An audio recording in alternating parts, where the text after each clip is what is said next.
Right now, I'm making concrete pipes for blowing up. Pretty much that's what we make most of our stuff for, is blowing stuff up. Hey!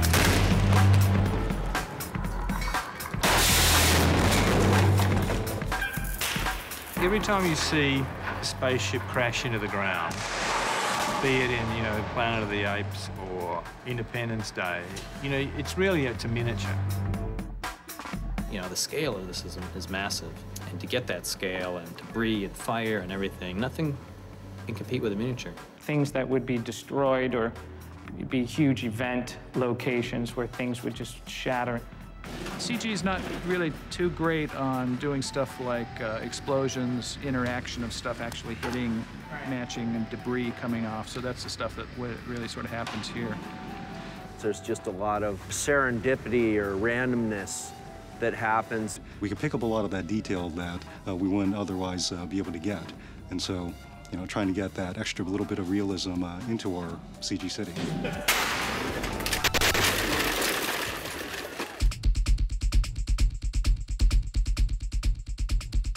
Same size person's probably just about this tall. When they say you're going to work on the model unit, you imagine these tiny little models, little figures, and then you realize when you arrive that, either something that's even 10th scale or 3rd scale or 5th scale, still huge. Technically, it is a miniature, even though that ship is close to a ton. They're the biggest miniatures you've ever seen. They don't look like miniatures at all. They look like live-action sets. The studio started calling bigatures because, like the dock doors, even though it's 10th scale, is really 30 feet high and 40 feet wide. Why aren't we building this even, half this scale? It's because we have explosions and fire, and you can't change the size of fire. Ready and action!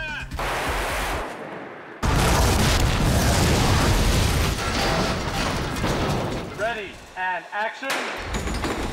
On this film, we pretty much started out with the Digger, which is our key actors, our players in this. We built part of a 5th scale Digger and a 10th scale Digger. They built a shape of the finished Digger, essentially, but with absolutely no features on it whatsoever, but very heavy. It weighed a couple of 100 pounds, I think, and so they could drop it in a controlled manner into the specially constructed 1 to 10 scale pipes. This is going to be where the Digger plunges into the lower dock set. These pipes are pyrosil and aluminum, and they're going to crush down to simulate real pipe. Should be good.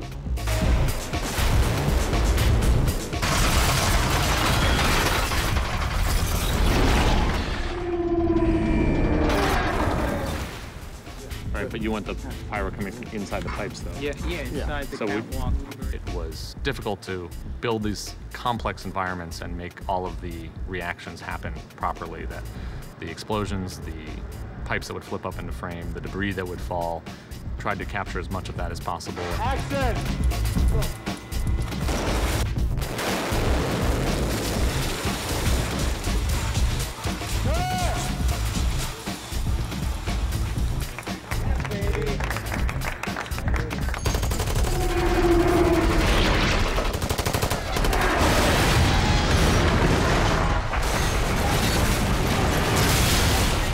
This project I have right now, we're taking miniature Sentinels, I call them baby Sentinels, and we're destroying them. They're the dead Sentinels that'll be placed on one of the crash sets. And those Sentinels have been used for a dropping sequence. It looks like a great big pile of seaweed. It's a fantastic effect. They are evil little creatures, but the bad guys are always so much neater, so I like working with the bad guys. A lot of the miniatures, again, have to do with interaction. In the case of the dock, you had a control tower up there that topples down during the battle, and that will be built in miniature just for that purpose. The Hamburger is an extension of what we built in Australia. They built like the top 20 feet of this in live action, and we've built everything above that. And this tower will be in a giant room that'll be generated in computer graphics. Primarily, it's for where they need to go really close so that you don't have to go and render the whole thing out for that. There's a lot of fine detail surface area on this one. They'll build all the core structures out of wood and steel. It's got to be steel because they're going to be crashing this crane over the side of this tower.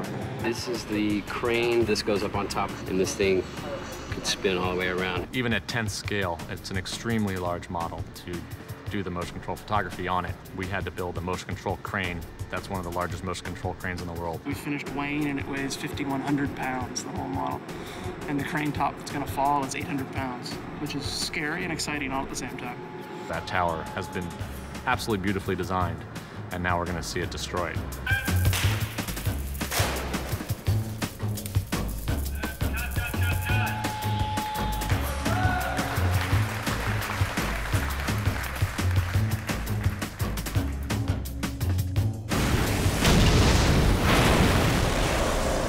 The ship will pass right through all of this acrylic, which will represent the deck, and it will just bust into 1,000,000 pieces, hopefully, or 1,000 pieces. Unless we make it too strong, and then the ship's going to stop.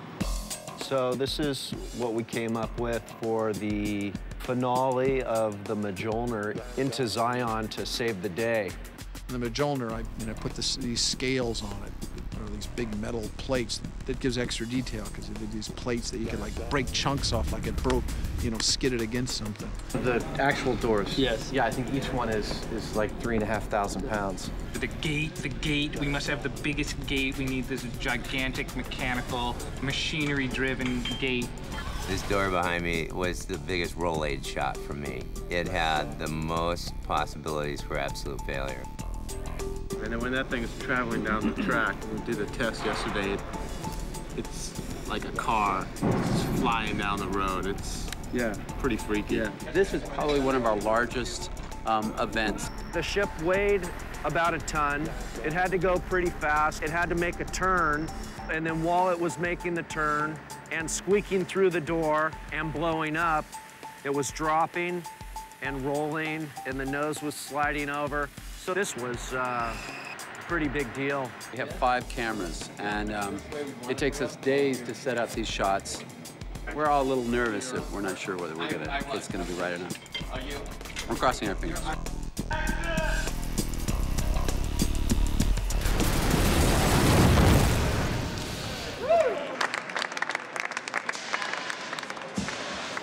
Ship is safe, ship is safe. Call that a direct hit. Jesus Christ. Looks like the Hurricane Mjolnir came through here.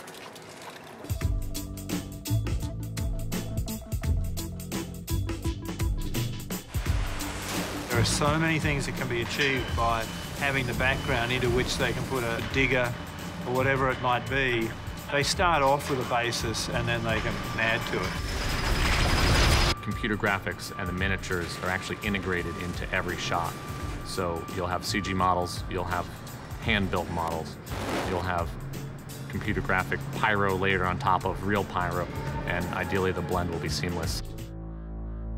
Like taking the old-fashioned way of movies and blending it with the most modern way of doing movies and trying to get the best elements out of each.